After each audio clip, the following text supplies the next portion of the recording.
పసుపు పండగ నిర్వహిస్తాం. నా అదృష్టంగా నేను భావిస్తున్నా. 2024లో మాస్ విక్టరీ మనందరం చూసాం. చరిత్ర కూడా తిరిగి రాశాం.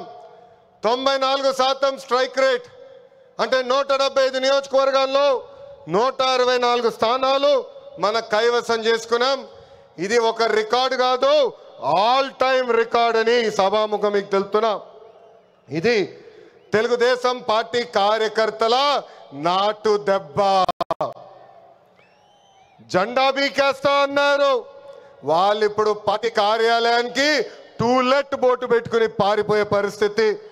పార్టీ లేకుండా చేస్తా అన్నారు, అడ్రస్ లేకుండా పోయే పరిస్థితి. వై నాట్ 175 అన్నారు, ప్రజలు ప్రతిపక్ష హోదా కూడా ఇవ్వని పరిస్థితి. మన బొమ్మలు పెట్టి బాక్సింగ్ చేశారు, ప్రజలే ఇప్పుడు ఫుట్బాల్ ఆడుకునే పరిస్థితి. ఏ తప్పు చేయని మన అధినేత చంద్రబాబు నాయుడు గారు బంధించారు. ప్రజలు ఏకంగా ఆ నాయకుడిని ప్యాలెస్ లో పెట్టి తాళాలేసి లాక్ చేసే పరిస్థితి. మన నాయకులు ట్రెండ్ ఫాలో అవ్వరు, ట్రెండ్ సెట్ చేస్తారు. సినిమా స్క్రీన్ అయినా పొలిటికల్ స్క్రీన్ అయినా ఆయన ఒక లెజెండ్. ఆయన పేరేంటి? విశ్వవిఖ్యాత నట సార్వభౌమ స్వర్గశ్రీ నందమూరి తారక రామారావు గారు. ఎన్టీఆర్ అంటే 3 అక్షరాలు కాదు, ఎన్టీఆర్ అంటేనే ఒక ప్రభంజనం. ఆయనే రాముడు, ఆయనే కృష్ణుడు, ఆయనే భీముడు, ఆయనే అర్జునుడు, ఆయనే కర్ణుడు, ఆయనే ప్రజల గుండెల్లో దేవుడు. పార్టీ పెట్టిన 9 నెలల్లో అధికారంలోకి రావటం ఒక చరిత్ర. దేశానికి సంక్షేమం అనే పదాన్ని పరిచయం చేసిన వ్యక్తి అన్న ఎన్టీఆర్. 2 రూపాయలకే కిలో బియ్యం, 50 రూపాయలకి హార్స్ పవర్ విద్యుత్, జంతా వస్త్రాలు, పక్కా ఇల్లు, గురుకుల పాఠశాలలు, మధ్యాహ్న భోజనం, ఇట్లా చెప్పుకుంటే రోజంతా పడుతుంది. అన్న ఎన్టీఆర్ చేసిన సంక్షేమ కార్యక్రమాలు చెప్పేదానికి. సంక్షేమంలోనే అన్న ఎన్టీఆర్ ఒక బ్రాండ్. ఇంకా తెలుగువారు ప్రపంచం మొత్తంలో పెద్దపీట వేసింది మన బ్రాండ్ సిబిఎన్. సిబిఎన్ అంటే డెవలప్మెంట్, సిబిఎన్ అంటే సంక్షేమం, సిబిఎన్ అంటే మనందరి ధైర్యం. అప్పుడు ఐటీ, ఇప్పుడు ఏఐ, అప్పుడు హైటెక్ సిటీ, ఇప్పుడు క్వాంటమ్ వ్యాలీ, అప్పుడు సైబరాబాద్, ఇప్పుడు అమరావతి. చాలని 200 రూపాయల పెన్షన్ని 2000 రూపాయలు పెంచారు. ఇప్పుడు భారతదేశంలో ఏ రాష్ట్రం ఇవ్వని విధంగా 4000 రూపాయల పెన్షన్ మన చంద్రన్న అందిస్తున్నారు. అన్న క్యాంటీన్, డ్వాక్రా, దీపం, పేదల చిరునవ్వు మన నాయకుడు చంద్రబాబు నాయుడు గారు. మనకి ప్రతిపక్షం కొత్త కాదు, మనకి అధికారం కొత్త కాదు. 2019 నుంచి 24 వరకు విధ్వంస పాలన మనందరం చూసాం. ప్రశ్నిస్తే కేసులు, నా పైన కూడా 23 కేసులు పెట్టారు. పోరాడితే ఏకంగా అరెస్ట్ చేశారు. వేదిక మీద చాలా మంది నాయకుల్ని ఆనాడు అరెస్ట్ చేశారు. ఎన్ని ఇబ్బందులున్నా, ఎన్ని కేసులు పెట్టినా మనం ఆనాడు ఒకే డైలాగ్ చెప్పాం. ఏంటది? ఆ డైలాగ్ ఏంటి? తగ్గేదే లేదు.